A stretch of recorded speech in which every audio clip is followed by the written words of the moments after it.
सोलापूर शहर गुन्हे शाखेने अंमली पदार्थांविरोधात मोठी कारवाई केली आहे. मुस्लिम कब्रस्तान जवळील सार्वजनिक रस्त्यावरून 950 ग्रॅम MD मेफेड्रॉन जप्त करण्यात आला. जप्त केलेल्या अंमली पदार्थाची किंमत 1,90,00,000 रुपये आहे. दिनांक 12 मे 2026 रोजी सकाळी गुन्हे शाखेच्या पथकाने संशयित Hyundai venue car MS13 ES 1411 याला ताब्यात घेतले. कारच्या ड्रायव्हर सीटच्या ड्रॉवरमध्ये प्लास्टिक पिशवीत MD आढळला.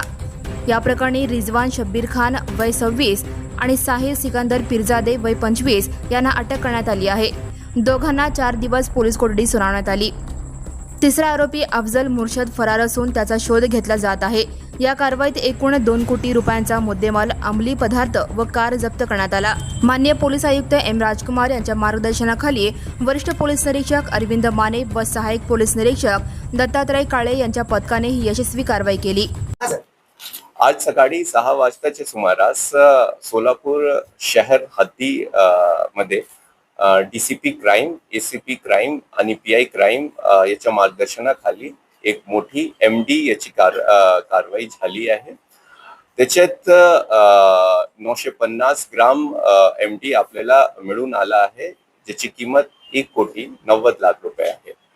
त्याच्यात आपल्याला गाडी पण जप्त केली आहे, त्याची किंमत 10 लाख रुपये आहे. असा एकूण 2 कोटीचा मुद्देमाल आपल्याला भेटला आहे. याच्यामध्ये 4 आरोपी निष्पन्न झाले आहे. त्याच्यामध्ये 2 आरोपी अटक आहे.